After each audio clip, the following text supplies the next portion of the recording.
गोटे गछरे दुईटी सुंदर पक्षी रखुले। दुहे दुई को बेस भल पाउथिले।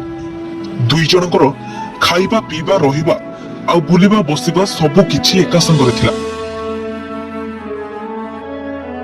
तेबे या भितरे दुई पक्षी को भितरु पुरुष पक्षी केबे इच्छा करेनी कि ता स्त्री पक्षी को छाड़ी के जीवा पाई।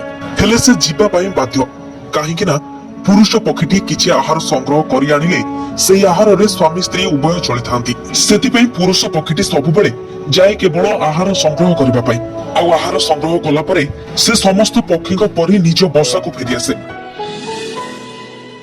दिनकर कथा सबुदिन परि पुरुष पक्षीटी शिकार करबा को जायथाय। से निज खाद्यर शिकार करू करू से निजे क्षताक्त होई गला। आ क्षताक्त हेबा परे कष्टे मष्टे निज बसा को चली आसिला। आउ या परे ना से ठीक रे उड़ी परला ना चलाबुला करि परला। से सेमिति निज बसारे पड़ी रहिला। तबे या परे स्वामीर एपरी अवस्था देखि स्त्री पक्षीटी कहिला, देखो तम अवस्था बहुत खराब आ एमिति रे भी तमे चलाबुला करि परना, किंतु मु तो ठीक अछि। तेबे मु जाउछि हम दुइको पई खाद्य जोगाड़ करिबाकू। हेले एही अवस्था रे पुरुष पक्षीटी तार स्त्री पक्षी को पाखरु छाड़िबाकू चाहू नथिला। हेले कोन हेबो दुइको पाखरे किछि भी खाइबाकू नथिला। जदि स्त्री पक्षीटी शिकार करिबाकू न जाए ताहाले घर चलिबनी। या परे स्त्री पक्षीटी गला शिकार करिबाकू। एमिति किछि दिन चली थाए।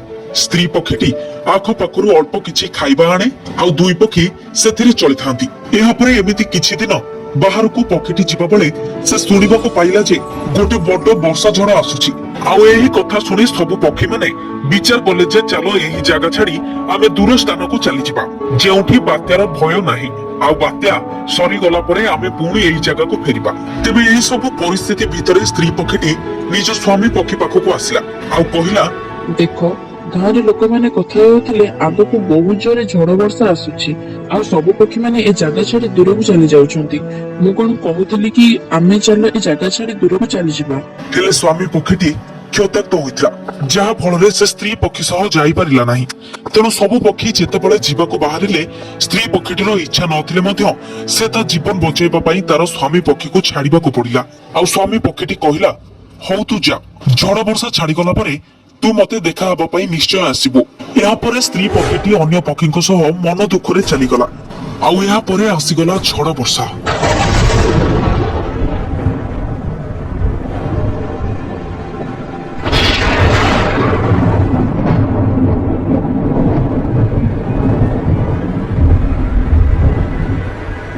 झड़ वर्षा छाड़िबार 2 दिन परे अन्य पक्षी मानक सह स्त्री पक्षीटी निज बसा को फेरिला। आउ से फेरिला परे देखिला ता स्वामी पक्षीटी 2 दिन हेबो मरिकी पड़िछि। आउ पक्षीटी मरिबा पूर्वरु निज थंटरे गछरे लेखिथिला, तू थरुटिए खाली कहिथांतु कि ए झड़ वर्षारे मु तते छाड़िकी जीवा पई चाहुनी। जदि एतिकी कहिथांतु हुए तो झड़ वर्षा आसीबा पूर्वरु मु मरि नथांती।